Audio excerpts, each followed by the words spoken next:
Good evening. Trying to get my microphone in.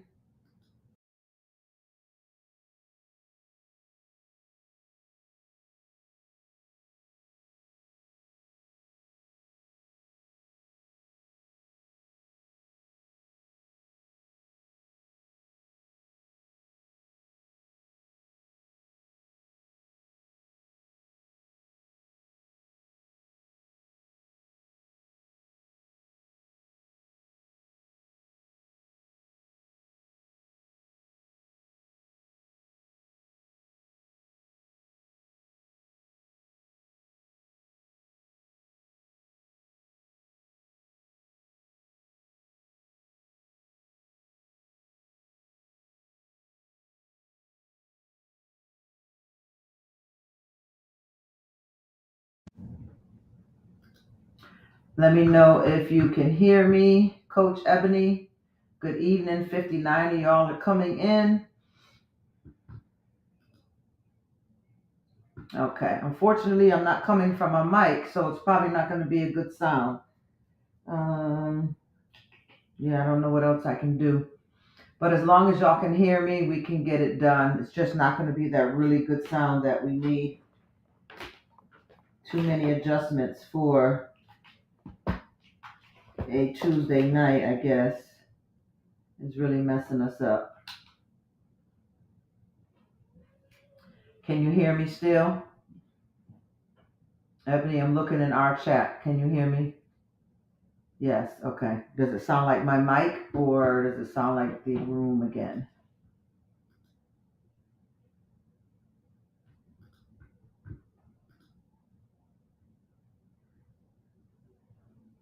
Echo in a bad way? Okay. All right, looks like it's good enough to get going, and I think we're on Instagram tonight, and I see a few people on there popped up on Instagram. Donnelly, if you're still there, I really want you to go back 2 nights and listen. I wanted to tag you in that, and I didn't get a chance to do it, so if you're still on here, I'm glad you're here tonight. Good to see you. Shaw Lily checking in on the gram. Legendary Deaths, good evening. Good evening, Mike's Mills. Good evening, Empress, highly favored. Welcome. I'm so glad to see y'all on tonight. This is our first time getting on Instagram, so it's causing a little bit of difficulty, so bear with us. Either way, we will be up on as well YouTube, and we will be on Spotify, Apple Podcasts, Google Podcasts, and we just want to talk tonight about dealing with defense mechanisms. This is our 24th night. We go for 30 consecutive nights. And we are going to go in tonight and how our defense mechanisms affect our relationships. All right, Leah, Gwyneth, can y'all hear me on YouTube and Facebook? Good evening, Tracy, because I see someone on Facebook saying they can't hear me. So I want to make sure before we get started. Give me a thumbs up on YouTube. Give me a thumbs up on Facebook. Thank you, Nick. He says I have clear sound. Thank you. So some of y'all may just have to log out and completely and log back in. That's the plug they took of my laptop charger. It was with all my gadgets from last night, and it didn't make it down to you, and it didn't make it back home. Look at the thumbs up. Beautiful. Hello, family. Welcome. Welcome, welcome, welcome. Well, everyone else can hear me on Facebook, but I like y'all being on YouTube. Facebook is not nice to us. I don't know. Facebook's not really nice to, I don't think, to many people. When we're trying to do sounds, they have so many rules and regulations, but yet so much spam and harassment and bullying and profile hacking happens over there on Facebook, but they give us the hardest trouble with trying to do content. So YouTube, I have no problem at all with my content on YouTube, and I'm hoping it's going to be the same way for Instagram. But welcome to Detox, where this year, we do this every year for 7 years for those that have been on with us from the beginning.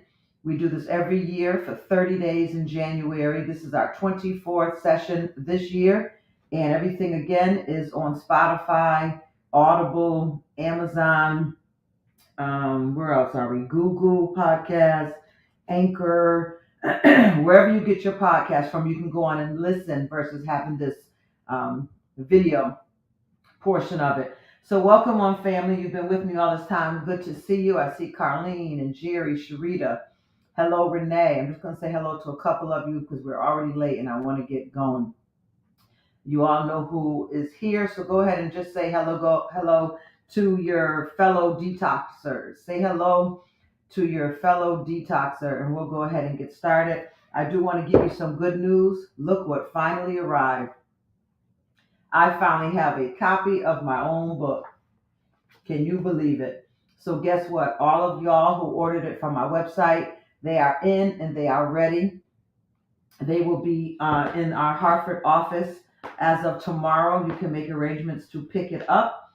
Otherwise, it will be put in the mail for those that are not in the Hartford area, or if you don't attend the Apostles House more specifically. But the books are here.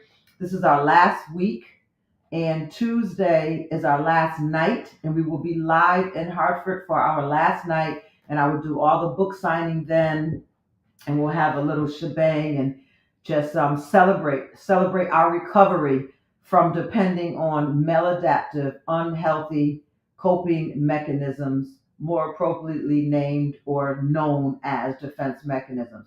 So welcome, everyone. I see you, Cora, and I see you, Rodney. Thank you.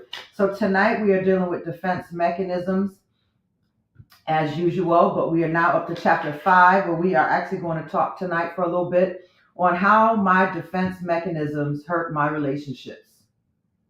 How my defense mechanisms hurt my relationships. Okay, the volume is up, so we're going to make do of that.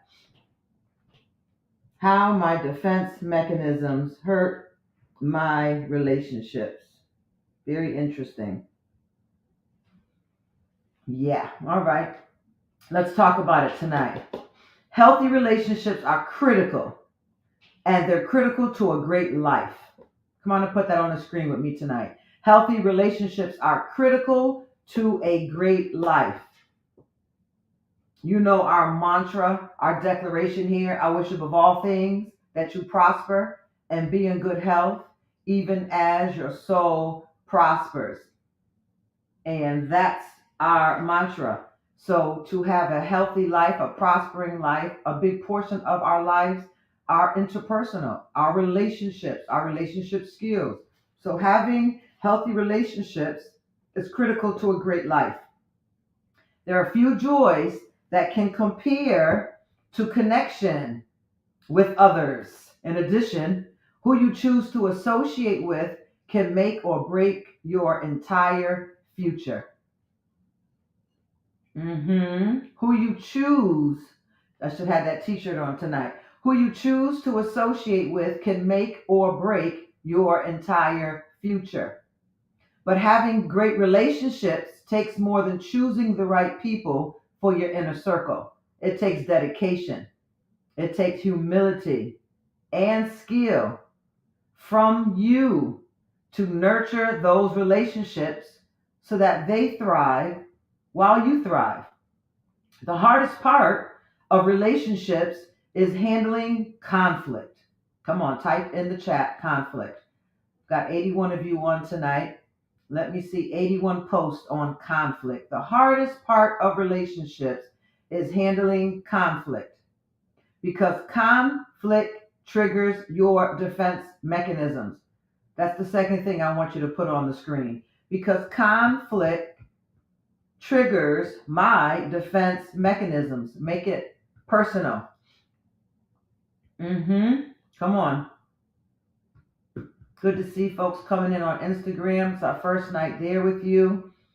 For the 7 years we've been doing this, we are going to go back and start day 1, probably in February, and Instagram will have So Detox in February, all on replay.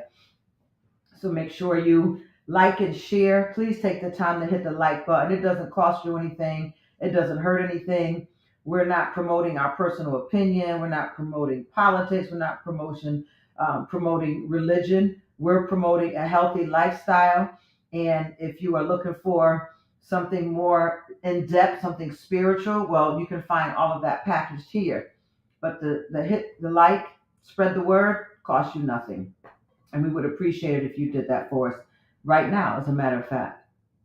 So because the hardest part regarding relationships is handling conflict, mainly because conflict triggers our defense mechanisms.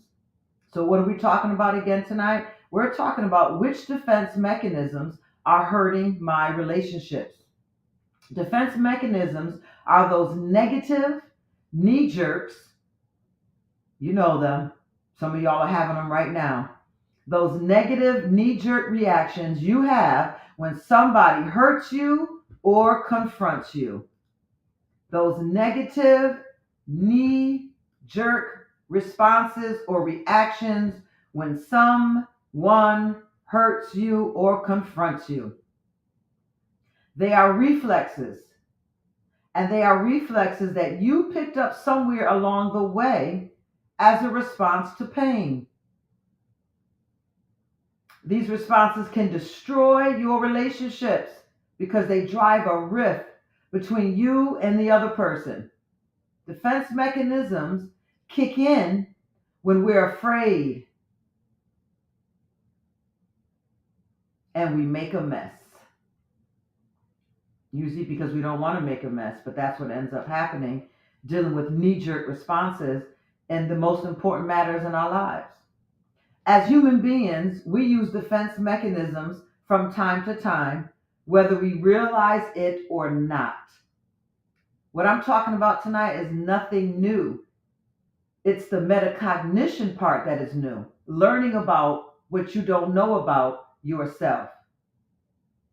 As human beings, we all use defense mechanisms from time to time, whether we realize it or not, and that is fine, until they start getting in the way of our relating and our health. These mechanisms are something we use to comfort ourselves. Humans use defense mechanisms to protect themselves from all sorts of scary feelings, such as heartbreak, failure, vulnerability, and the list goes on. However, sometimes these defense mechanisms hurt you more than they help you. We've been in here for 24 days now. You have to have some clue as to which defense mechanisms may provide some temporary relief, and then the ones that are actually doing more damage than good. I asked for your top 3 defense mechanisms the other night. We were dealing with some self-awareness. You should be good in that area now. You should be able to recognize the defense mechanisms that are pushing others away from you, especially when you do not intend to push people away. What defense mechanisms is it that you use that actually push people away and that is not your intent? It might be all right to use those defense mechanisms when you're trying to shake off a few people and you don't really know how to go about it the right way. You know, we're going to talk about that tonight when we try to blame other people for ending relationships, and we know that was our purpose, our intent and will the whole time. If you feel that you are subconsciously pushing someone away, a lover, a partner, take a step back and look at your actions from an outside perspective. It's important when you are in a romantic relationship. It's not just a good idea. It's important to evaluate defense mechanisms that you are using. If you feel that you are subconsciously pushing your partner away, take a step back. Look at your actions from an outside perspective and find out, why am I doing this?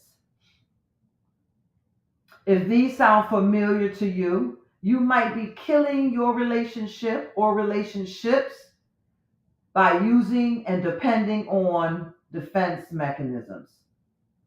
Crummy, right? Being able to maintain reasonable relationships is pretty necessary, and it's a necessary ingredient for a happy and functioning life. Yeah. maintaining reasonable relationships. It's necessary, and it's a necessary ingredient for your happy life, for a functional lifestyle, inasmuch as relationships are a primary means for satisfying basic human needs for affection,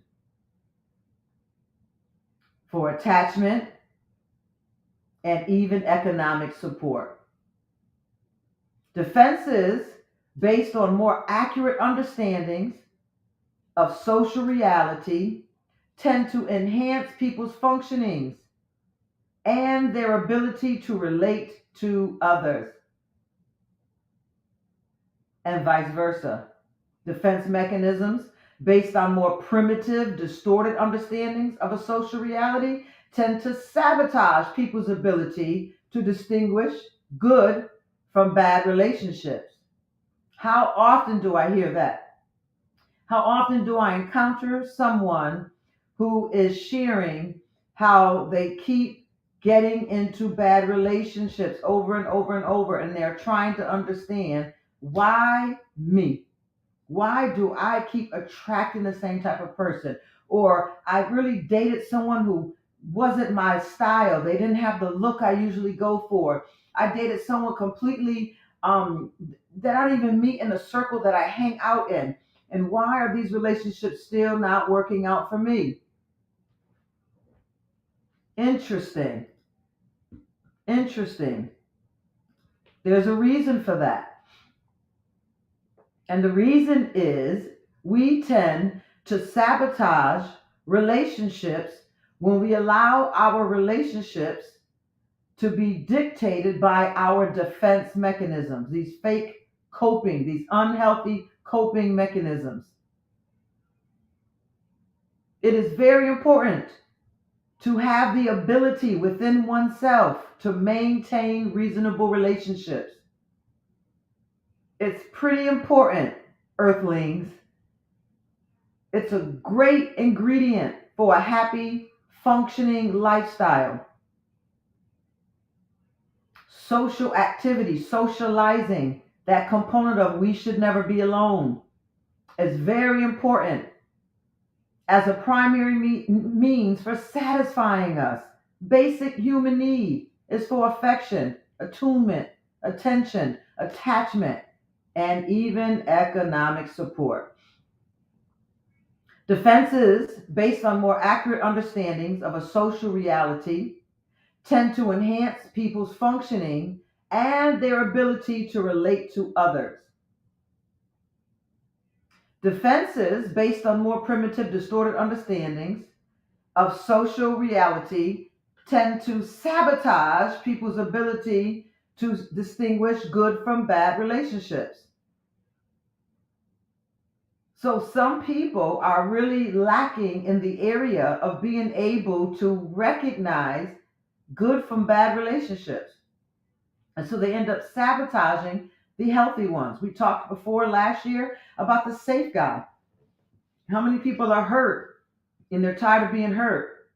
So they run to what they presume is a safe guy, only for years later to find out the attraction didn't last.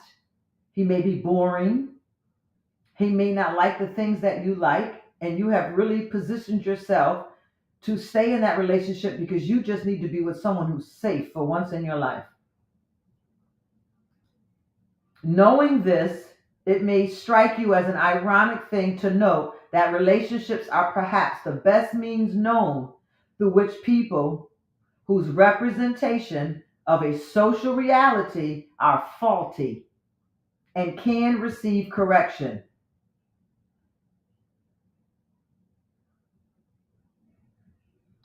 Such folks need to be in healthy relationships to mature, but they all too frequently sabotage those relationships to which they have access. Interesting, right? To which they have access.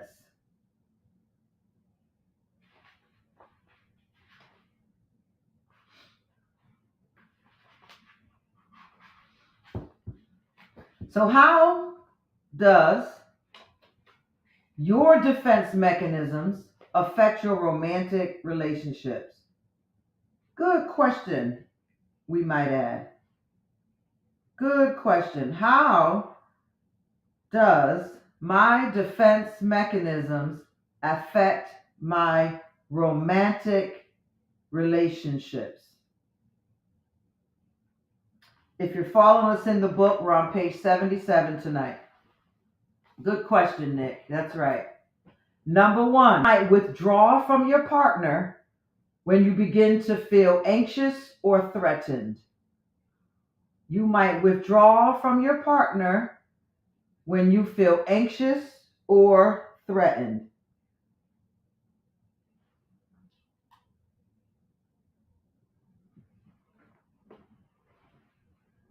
If you tend to use withdrawal as a defense mechanism, you might find yourself pulling away from people, especially a partner in a romantic relationship, when you begin to feel a little stress in the relationship, maybe a little overwhelmed in the relationship.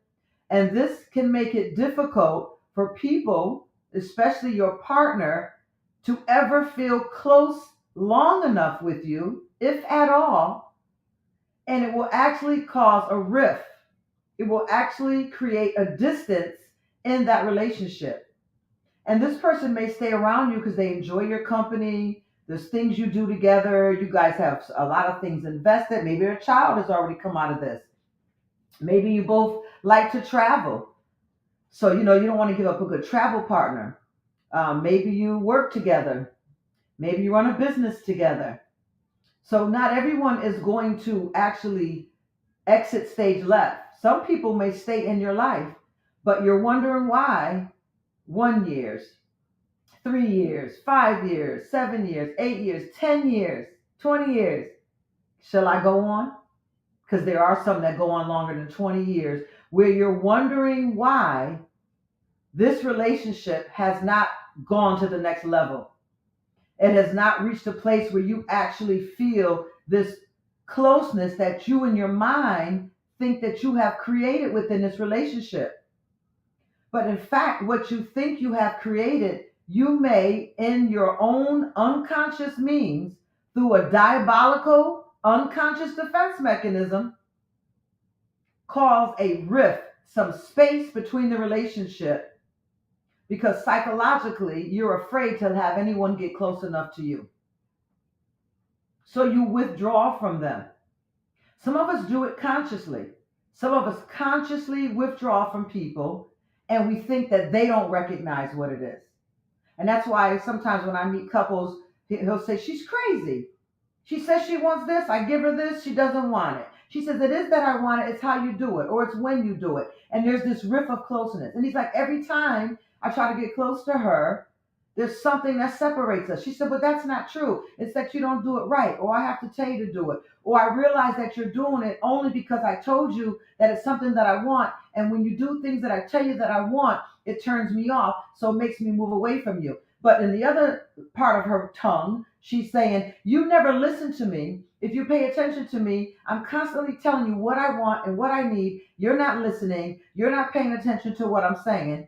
And he's sitting there like, I don't know what's going on.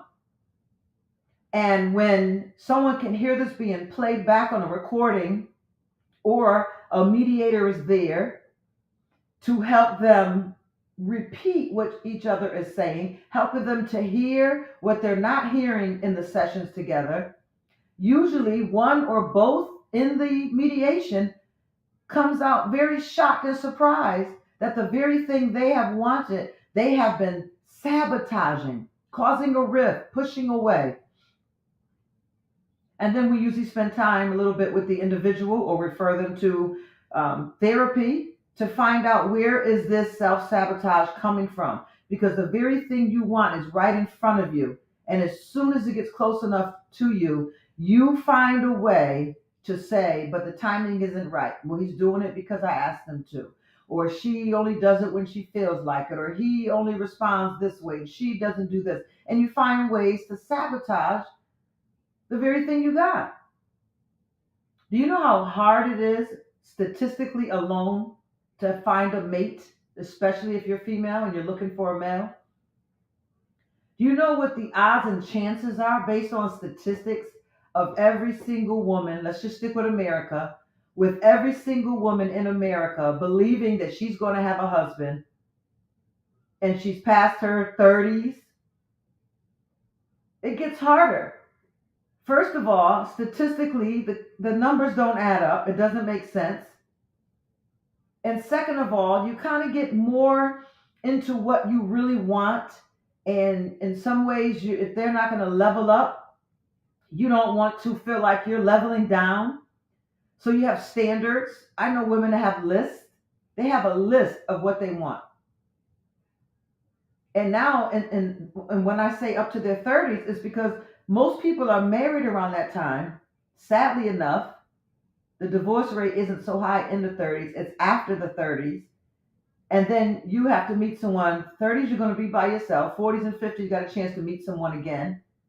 And what baggage could come with that? And never mind the baggage that we're dealing with tonight is the baggage within your own self. You're so busy looking for a mate, you haven't taken the time to find out why the last 5 relationships didn't work. There was a man named Yeshua. The Bible calls him the Messiah. He met a woman at a well, and he began to tell her about herself. And he told her, he says, the last 4 or 5 guys you've been with, what about them? They're not even your husbands. What is it? What's the tendency that you may have, possibly might have, that's ruining friendships, relationships? Why don't you have friends long term? Why in this new part of your life that maybe you're seeking your faith and you're looking to be around more women or men of faith, and you can't seem to keep anyone around you? And of course, not too many people are honest enough or care enough to tell you anything about yourself, that think they could leave your presence without having to defend themselves physically or emotionally from some onset of attack from you, because they had the audacity to be honest and upright with you and tell you you're not a good friend. You're not friendly. You're not nice. You don't keep your word. You don't show up. Everything has to be about you. We cause these rifts. We want friendships. But consciously or unconsciously, we're sabotaging them. These are the types of defense mechanisms that ruin relationships, especially romantic relationships. How does my defense mechanisms affect my romantic relationship? I'm glad you asked. Number 2, you might become overly dependent on your partner. If you tend to use dependence as a defense mechanism, you might find yourself becoming over-reliant on your partner for emotional support. This can make it difficult for you to stand on your own and puts a lot of pressure on your partner. They have to become your mother or your father. They have to become your best friend. They have to become your banker. They have to become your God. They have to become your therapist. They have to become your social worker. They have to become your caregiver. You might become overly dependent on your partner. This is when defense mechanisms are maladaptive and are now intruding on your social and romantic social relationships. What else, you might ask? I'm glad you asked. Number 3, you might try to control your partner. You might try to control your partner.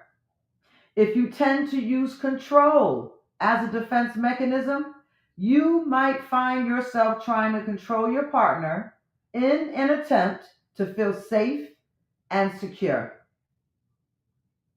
This can be frustrating and suffocating all at the same time for your partner.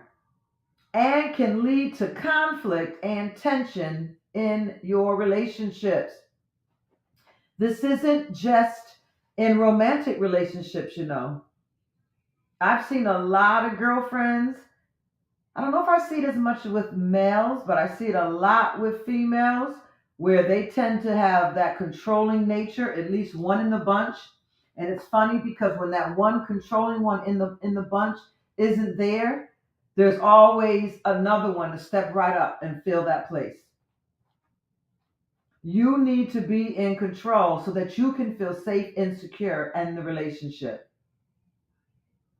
And it's frustrating for those that are in partnership and friendship with you. It's suffocating to them. They want to enjoy you. They want to enjoy the relationship.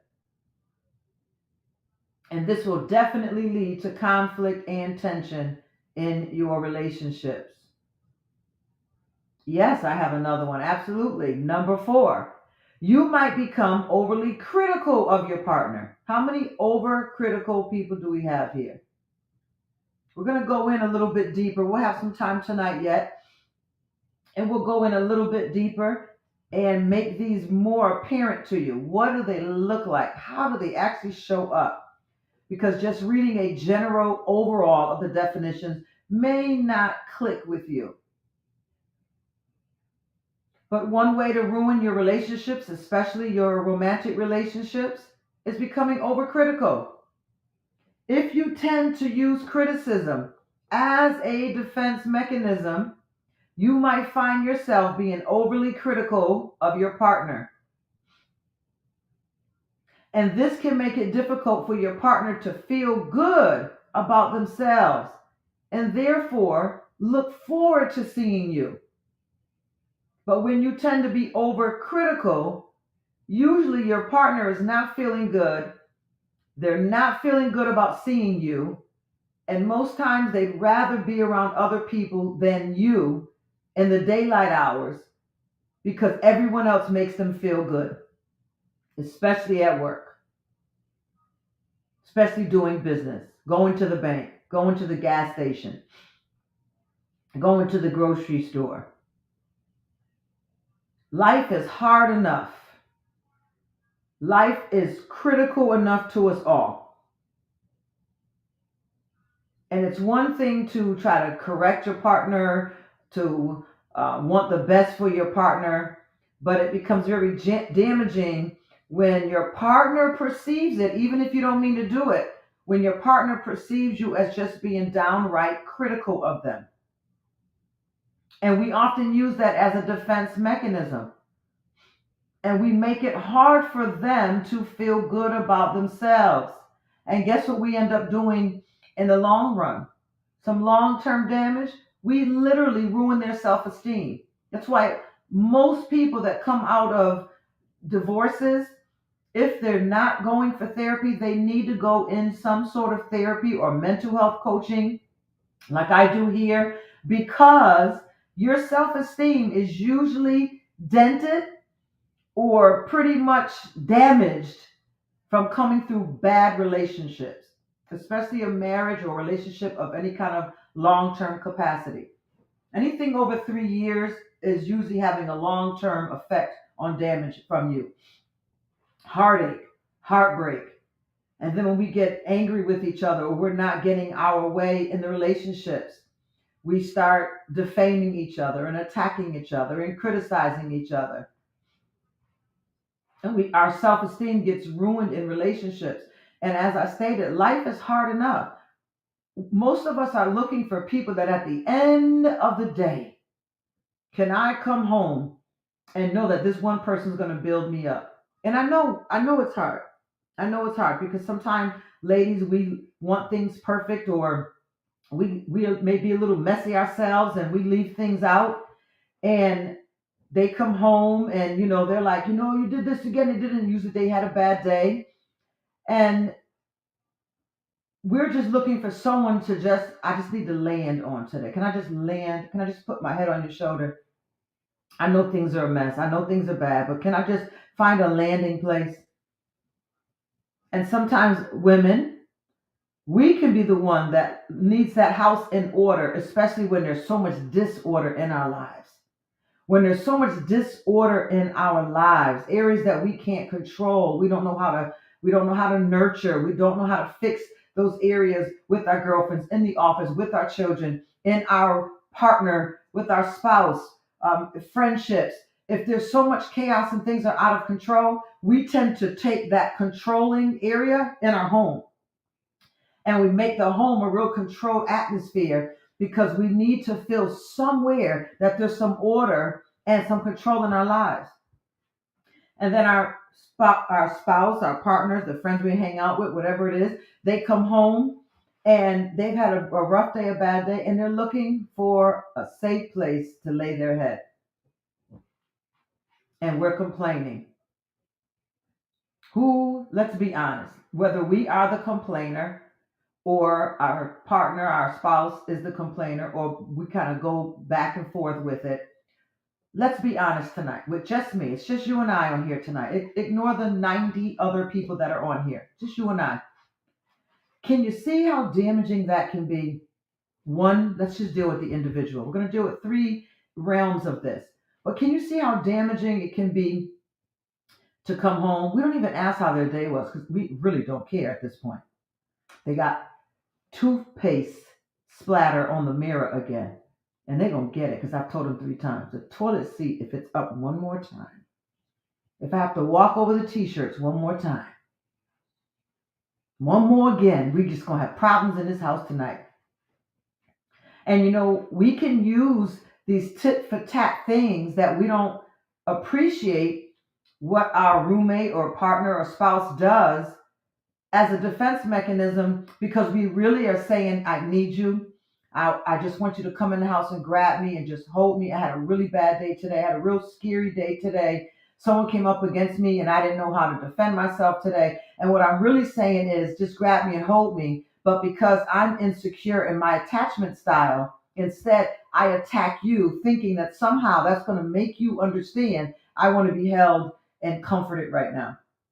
But we do everything but say, I need to be held and comforted right now. So when we come home in a relationship, we can work harder. We can work harder at understanding that if tomorrow morning someone's sun didn't rise, would it matter about the mirror or the toilet seat or the cabinet being open, or she's calling you because she ran out of gas again, or she didn't change the oil in the car, she didn't tell you about it, she needed you to pick up the kids one more time again, she ran late, she makes you wait when you guys have appointments to do.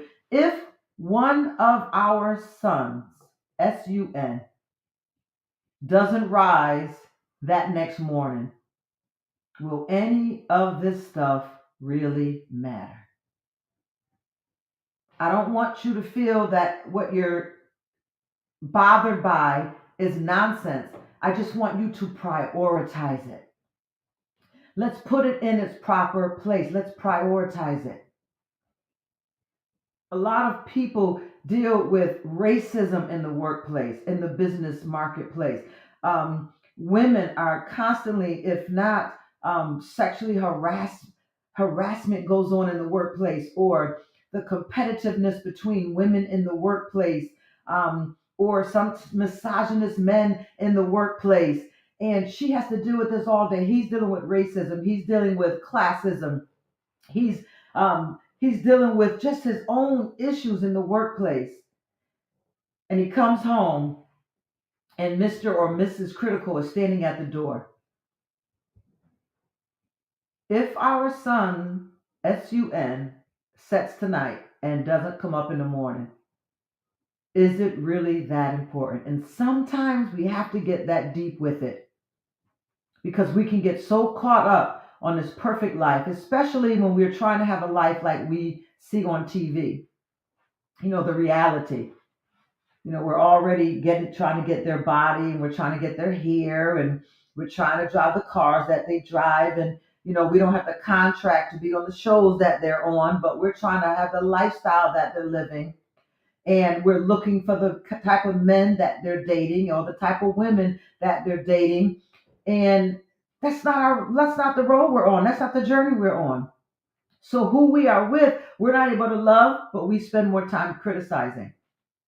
Or we're so unhappy within ourselves, the story that we're telling ourselves, the fantasy, we talked about that one night, that we're telling ourselves, they're not measuring up to the fantasy.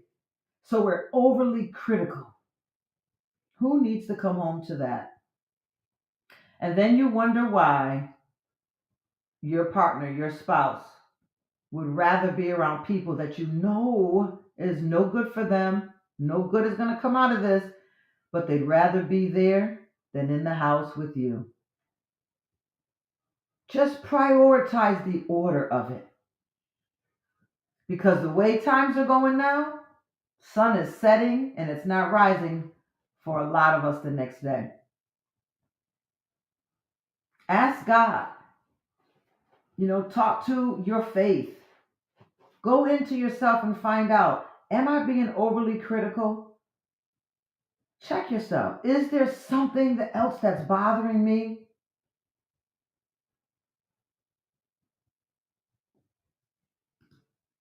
Yeah, that's it right there for me. And I want to give you one more. Number 5. How might defense mechanisms be ruin my relationships, especially my romantic relationships, when we shut down emotionally? When we shut down emotionally. How many of y'all shut down? Remember, don't be offended. We're here to get better, not to win. This isn't the place where we win. This is the place where we learn, we change, we grow. How many of you shut down? And I'm going to be nice at first. Maybe you didn't realize that it was a form of controlling or manipulating your partner. We shut down. If you tend to use emotional shutdown as a defense mechanism, you might find yourself shutting down emotionally in your relationship. This can make it difficult for your partner to connect with you on a deeper level and can lead to feelings of loneliness and isolation. I know I used to use the shutdown as punishment. So I'm going to get your attention now. And I would use it as a form of punishment. And that emotional shutdown, that was a defense mechanism. Not only do you find yourself shutting down emotionally in your relationship, you find your relationship in a shutdown. Your spouse is shut down. Again, their self-esteem is taking a hit because with most men, they want to fix something. They may not want to talk about it, but they want to fix it. But we shut down because maybe we're insecure. Maybe, do you know why we manipulate in relationships? We manipulate in relationships because we don't feel we are worthy of someone's love and attention, so we manipulate to get it. Defense mechanisms. Find yourself in it and begin your best work now. I don't care how old you are. I don't care where you're from. I don't care what class you're in. Learn yourself and begin your better life now. Make your choice today who you want to be. How many can admit that emotional shutdowns hurt us, the one who shuts down as well? Don't you hate it? You ever just feel like that's a good one. Let me ask this question first. How many of us feel that the emotional shutdown also affects us, the one who's doing the shutting down? Good night, Lydia. Speedy recovery to you. So glad to see you on. And I was praying for you again on last night. Oh, praise God, Jerry. This is why we're here. You wouldn't want to be here if it wasn't cutting us to the core, right? Come on, I see your hands. How many of us feel that emotional shutdown also affects us. It sure does. Now, let me ask you this. In a relationship, and it could be, with your spouse, it can be with your friends, it could be with anybody, doesn't matter. Just relationship in general. What's the longest you ever did the shutdown on someone? Let me see that come across the screen. There's 93 of us on here tonight. Okay, Arthur, good for you. When you shut down, I'm done. When I shut down, I believe that I'm done too, but usually I'm not. It just feels like it in that moment.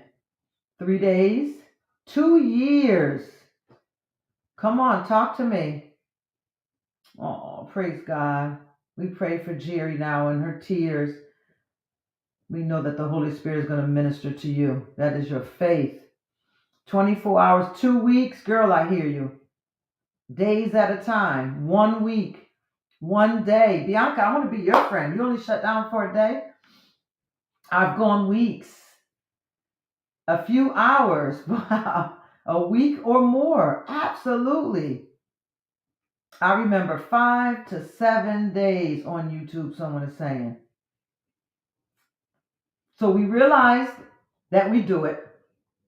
At least tonight we do. We realize that the shutdown also affects us physically and mentally, emotionally. And now we're realizing how long we actually shut down for. Now, let me go in for the kill on this one. How many have seen positive results from their shutdown? Always, sometimes, never. Or not enough to keep this behavior up.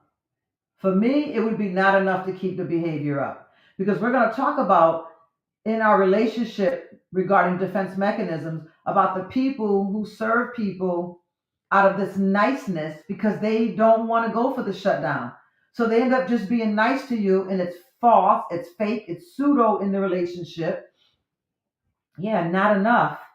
Not enough. Sometimes temporarily. Come on. Never. So it's not worth it. So we have to find a coping mechanism. We have to find an adaptive coping mechanism instead of this poor behavior. It does not work. Now I'm going to ask another question. I'm going to really challenge you to go in your soul. How many can pinpoint where you learned this shutdown from? Can anyone pinpoint where they learned this shutdown from? That's right. Sometimes not enough to make a difference. It's not sustainable. Absolutely. And it's so depressing. And sometimes you can feel it in the house and it's like yuck. And you feel so bad for anyone that's there while y'all are having a mass shutdown in the house. They learned it from their mother. They learned it from their mother. They learned it as a child.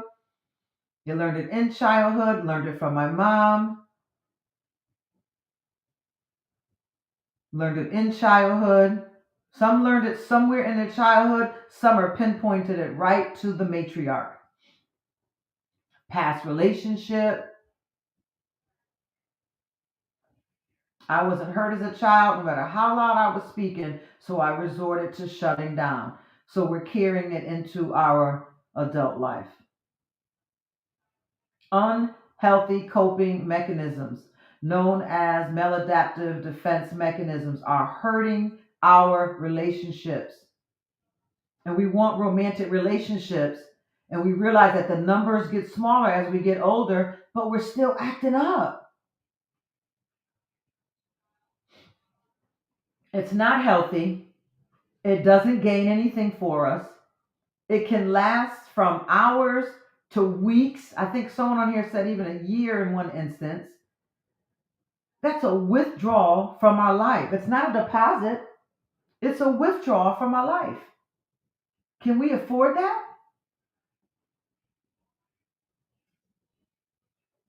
No, we cannot. So let's ask this, and we're going to move on because we're going to talk about it a little bit more in a different aspect. Can you think of anything right now that you can replace this maladaptive defense mechanism with? What can you do instead of shutting down? I don't like it because I know that's what they're doing. And you feel the manipulation.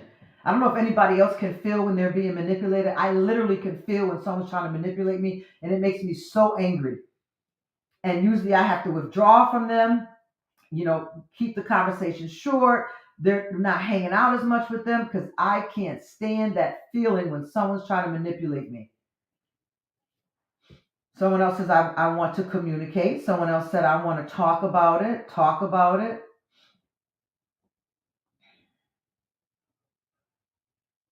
Anyone else? What can you think of? Communicate. Face the fear and confront it.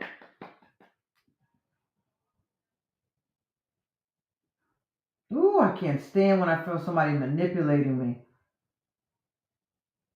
Confront the conflict. Talk about it. All right. So make sure you put that in your journals that this is going to be one of your responses that you are going to work on. It's called an adaptive process that you are going to work on to come out of this stonewalling and this emotional abuse. Do y'all remember about a week ago, we talked about it and we defined it as emotional abuse. Do y'all remember? How many remember that teaching that night?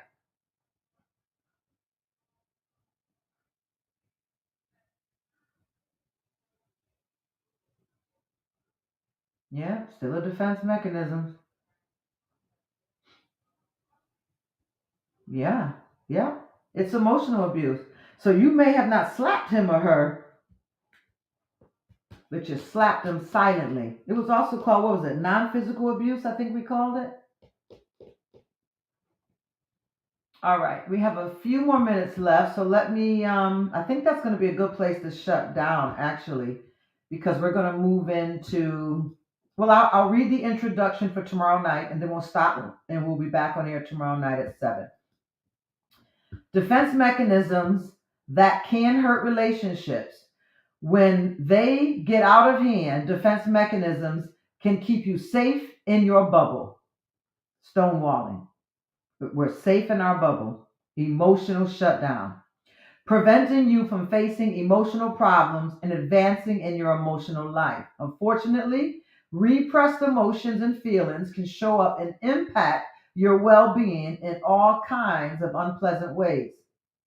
Your unconscious defense mechanisms can damage your romantic relationships in many ways, especially if you remain unaware of them. This is why it's a good idea to learn about common survival strategies and see which ones apply to you. That is where we will begin on tomorrow night. I thank you for your time. I wish above all things that you would prosper and be in good health, even as your soul prosper. I know tonight feel like it went fast, but we are at 58 minutes, believe it or not, and we got it rolling, and we hit this whole chapter here. Where we at? Chapter 5. The book is here. They are now in. If you have any questions about yours, please email us at info@SuzanneMHoward.com. Visit the website www.SuzanneMHoward.com. I am your host, and I am so excited to be on this journey with you. I thank you for allowing me in, and let's continue to prosper in all areas together. I wish you the best, and I'll see you tomorrow night at 7. Godspeed. Let it